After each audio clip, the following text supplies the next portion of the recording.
الحمد لله رب العالمين والصلاة والسلام على سيد المرسلين اما بعد فاعوذ بالله من الشیطان الرجیم بسم اللہ الرحمن الرحیم۔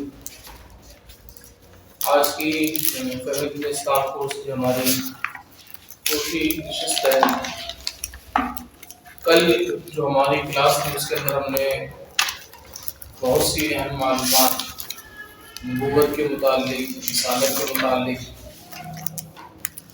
نبی اور رسول میں فرق، اسی طرح اور بہت سی باتوں پر گفتگو کی تھی،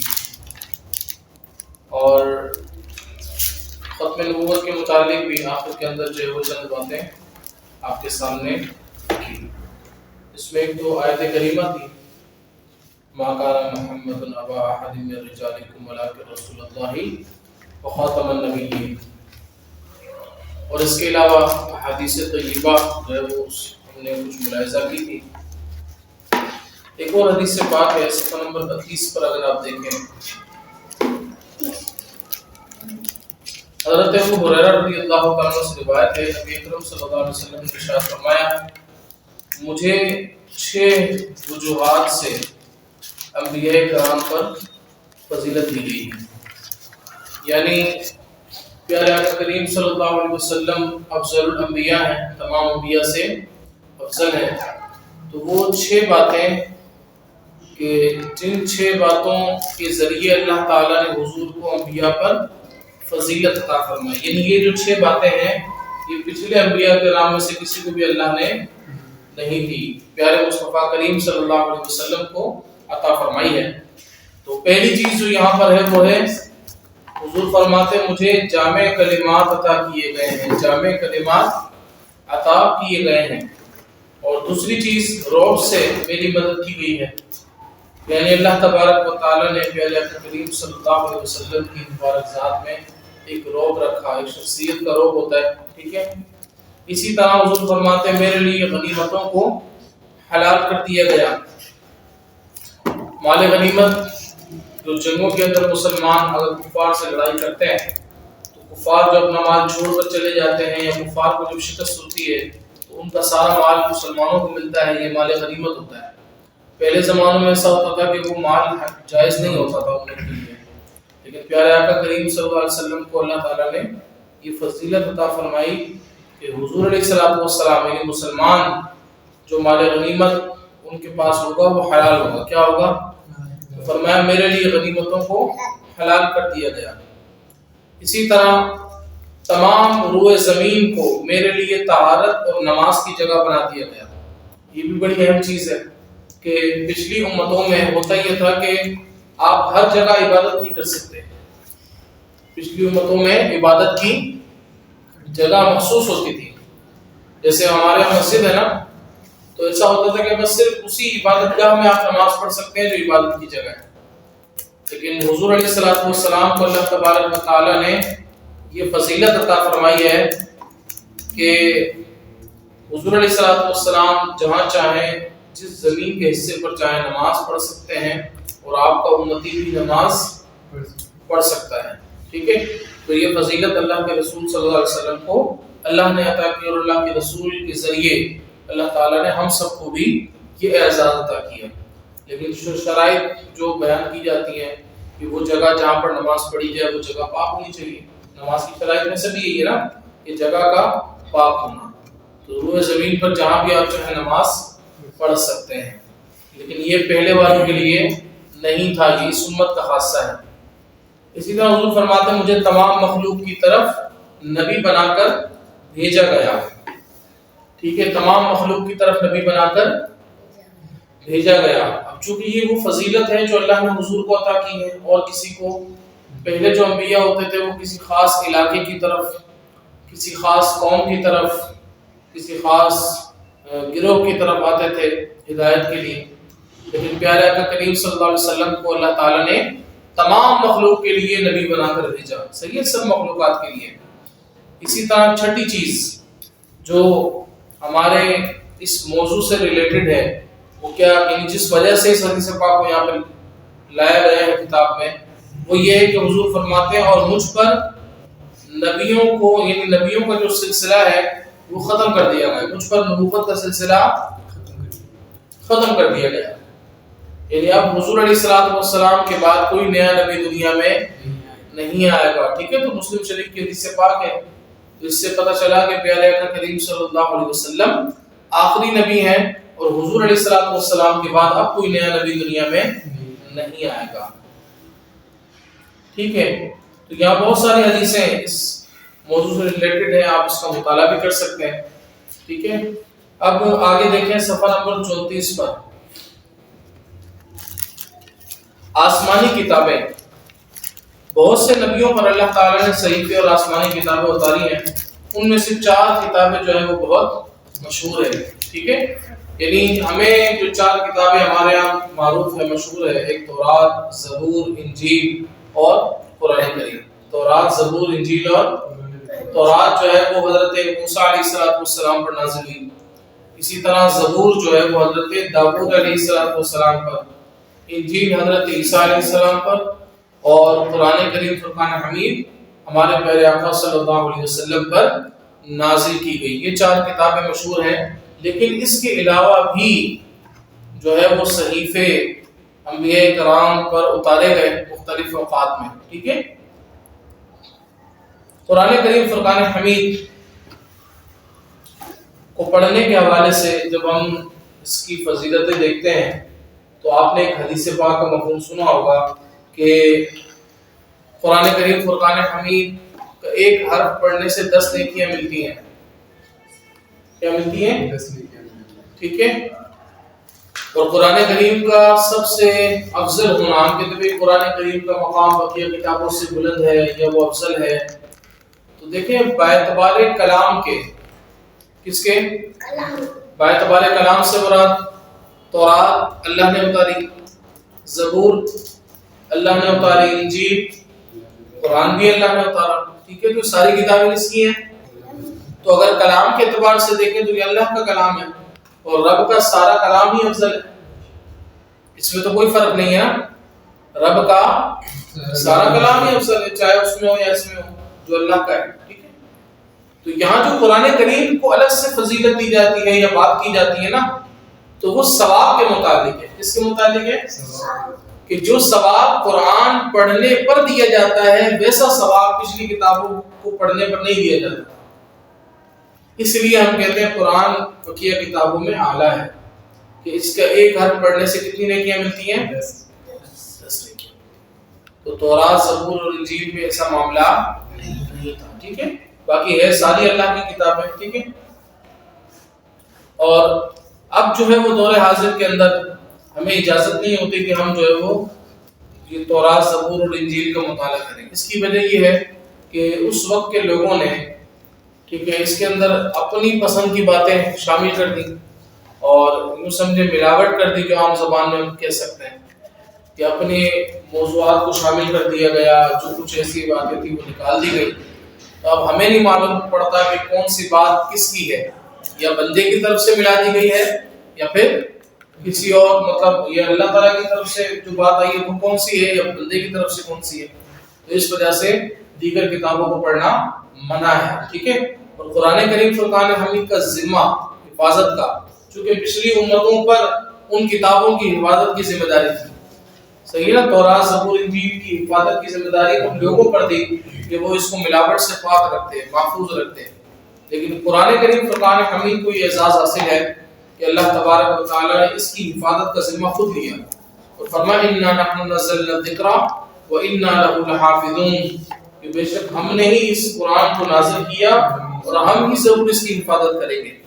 ٹھیک ہے, تو اللہ تبارک و تعالی نے اس طرح حفاظت فرمائی. اب چونکہ یہ اللہ تبارک و تعالی کا کلام ہے, تو آپ دیکھیں صفحہ نمبر 35 پر لکھا ہوا ہے کلام الہی میں, فرمایا لیس کمثلہ شیء, اس جیسا کوئی نہیں. یعنی اللہ تبارک و تعالی کی, اللہ کا جو کلام ہے, رب کے کلام جیسا کوئی کلام نہیں ہے. ٹھیک ہے, اللہ تبارک و تعالی کے کلام جیسا کوئی کلام نہیں ہے. اور کل جو ہم نے بات کی تھی کہ اللہ تبارک و تعالی سنتا بھی ہے, دیکھتا بھی ہے, اور اللہ تعالیٰ سننے میں کانوں کا محتاج نہیں ہے اور بولنے میں زبان کا محتاج نہیں ہے. تو اللہ کا کلام زبان سے پاک ہے. اللہ کا کلام زبان سے پاک ہے.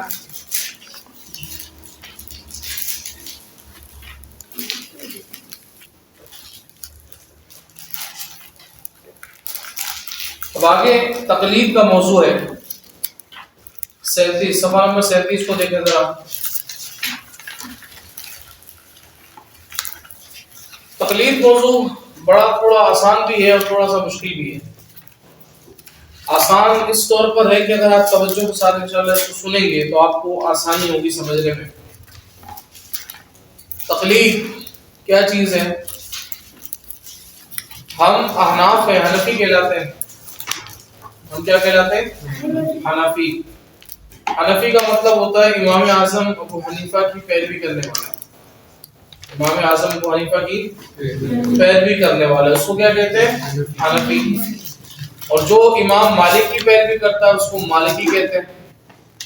اور جو امام شافعی کی پیروی کرتا ہے اس کو شافعی کہتے ہیں. جو امام احمد بن حنبل کی پیروی کرتا ہے اس کو حنبلی کہتے ہیں. تو یہ 4 ائمہ، ان پر تمام امت کا جو ہے نا وہ اتفاق ہے. کیا ہے؟ کہ بھئی یہ جو ہے نا 4 ائمہ حق پر ہیں اور ان میں سے جس کی بھی پیروی کی جائے وہ کیا ہے؟ درست ہے. اب ہم تقلید کرتے کس چیز کے اندر ہے؟ ہم تقلید کرتے کس چیز کے اندر ہے؟ تو ایک بات ہمیشہ یاد رکھیں، ایک ہوتا ہے عقیدہ اور ایک ہے اعمال. ایک کیا ہے؟ اعمال. عقیدہ اور اعمال. عقیدہ مطلب اللہ ایک ہے، حضور اللہ کے رسول ہیں، قرآن اللہ کی کتاب ہے، یہ عقیدہ ہے. اور اعمال نماز، روزہ، زکوٰۃ، حج وغیرہ یہ سارے مسائل. تو عقائد کے اندر کسی کی بھی تقلید کرنا جائز نہیں ہے. عقائد میں کسی کی تقلید کرنا جائز نہیں ہے. مثال کے طور پر کوئی کہے کہ بھئی میں اللہ کو اس لیے ایک مانتا ہوں کہ فلاں امام نے ایک لکھا ہے، یا میں حضور علیہ السلام کو اللہ کا رسول مانتا ہوں اس لیے کہ فلاں امام نے لکھا ہے، یا میں قرآن کو اس لیے اللہ کی کتاب مانتا ہوں کہ فلاں نے لکھا ہے. بات سمجھ آ رہی ہے؟ صحیح سمجھ آ رہی ہے؟ یہ جائز نہیں ہے تقلید. ہم اللہ کو بغیر کسی امام کے کہے مانتے ہیں. کہ پیارے آقا کریم صلی اللہ علیہ وسلم ہمارے پاس دین لے کر آئے، شریعت لے کر آئے. اس شریعت کو ہم نے پڑھا جو ہمارے سامنے ہے، تو ہم نے رب کو ایک جانا، پیارے مصطفیٰ کو اللہ کا رسول جانا اور اسی پر یقین کیا. ٹھیک ہے؟ تو کوئی یہ نہیں ہو سکتا کہ بھئی آپ اپنا عقیدہ بنا لیں. اب جب ہم نے 4 باتیں شروع میں پڑھی تھی کہ عقیدہ بنتا کیسے ہے، کن چیزوں سے ثابت ہوتا ہے، تو اس میں قرآن تھا، ایک سنت تھا، ایک عقل سلیم اور ایک سواد اعظم. ایک کیا تھا؟ سواد اعظم. کوئی فرد یا کوئی شخص نہیں تھا اس کے اندر کہ کسی ایک بندے کے کہنے سے کوئی عقیدہ بن جائے، ایسا کچھ تھا نہیں تھا. ٹھیک ہے؟ تو اسی لیے سب سے پہلے آپ دیکھیں گے نا تو صفحہ نمبر 37 پر تقلید کی جو ہیڈنگ ہے اس کے نیچے کیا لکھا ہے کہ عقائد میں کسی کی تقلید جائز نہیں ہے. قرآن کریم کی ایک آیت بھی ہے جس کا ترجمہ ہے کہ جب اس نے یعنی حضرت ابراہیم نے اپنے والد، اپنے باپ، چچا، اب یہاں باپ قرآن کریم میں چونکہ ابھی کا لفظ ہے، ابن عربی کے اندر باپ کو کہتے ہیں. ٹھیک ہے؟ تو عرب لوگ جو ہے وہ اپنے چچا کو بھی کبھی کبھار ابو کہتے ہیں. صحیح ہے نا؟ ابن کا لفظ استعمال کرتے ہیں. تو ہم حضرت ابراہیم کے لیے یہاں ان کے حقیقی والد نہیں مانتے بلکہ ہم کہتے ہیں یہ چچا مراد ہے. اس سے کیا مراد ہے؟ کہ حضرت ابراہیم نے اپنے چچا سے بات کی. تو اب حقیقی والد کیوں نہیں مانتے؟ اس کی وجہ یہ ہے کہ حضرت ابراہیم اللہ تبارک و تعالیٰ کے نبی ہیں اور پیارے آقا کریم صلی اللہ علیہ وسلم کے آباء و اجداد میں سے ہیں. حضور علیہ السلام کے آباء و اجداد یعنی حضور کا جو نسب ہے، نسب مبارک اوپر جاتے ہوئے حضرت ابراہیم سے ملتا ہے، پھر اوپر جاتا ہے. تو حضور علیہ السلام کا جو نسب ہے نا، اس کے متعلق تمام کا اتفاق ہے کہ حضور کے جتنے بھی والد گزرے، صحیح نا، حضور کے والدین کا جو اوپر تک نسب ہے اس میں یعنی والد کا جو پورا نسب سلسلہ نسب چل رہا ہے آباء و اجداد میں، اس میں کوئی بھی شخص غیر مسلم نہیں تھا. یعنی حضور کے والد، پھر ان کے والد، پھر ان کے والد، اس طرح کرتے کرتے حضرت آدم علیہ السلام تک. کوئی بھی شخص بت پرستی کرنے والا نہیں ہوتا. سمجھ میں آ رہی ہے؟ سمجھ آ رہی ہے؟ حضور کے والد ان کے اس طرح کرتے کرتے حضرت ابراہیم بھی آئیں گے، پھر حضرت ابراہیم کے والد بھی آئیں گے. اور یہاں پر حضرت ابراہیم نے جن سے خطاب کیا اپنے چچا سے، تو وہ بت پرستی کرنے والے تھے. کیا کرنے والے تھے؟ تو اگر ہم والد حقیقی سچا حقیقی والد مراد لیں گے، حضرت ابراہیم کا والد مراد لیں گے اگر، تو اس صورت کے اندر ہمیں یہ ماننا پڑے گا کہ حضرت ابراہیم کے والد بت پرست تھے. اور پھر قرآن کریم کی ایک آیت کا انکار ہوتا ہے. وہ کیا ہے؟ قرآن میں اللہ نے فرمایا وَتَقَلُّبَكَ فِي السَّاجِدِينَ، اے حبیب آپ کا جو نور ہے وہ ہم نے سجدہ کرنے والوں کی پیٹھ میں رکھا ہے. کہاں رکھا ہے؟ پیارے آقا کریم کا نور حضرت آدم سے جو چلا ہے تو وہ سجدہ کرنے والوں میں اللہ نے رکھا. کوئی بھی اس میں ایسا نہیں تھا کہ جو سجدہ کرنے والا، جو اللہ کی عبادت کرنے والا نہ ہو. تو اس لیے آپ کہتے ہیں کہ یہاں کون مراد ہے؟ آپ کے چچا مراد ہے. کہ حضرت ابراہیم نے اپنے چچا اور قوم سے کہا کہ یہ مورتیں جو بت ہے یہ کیا ہے جن کے آگے تم ادب سے بیٹھے ہو؟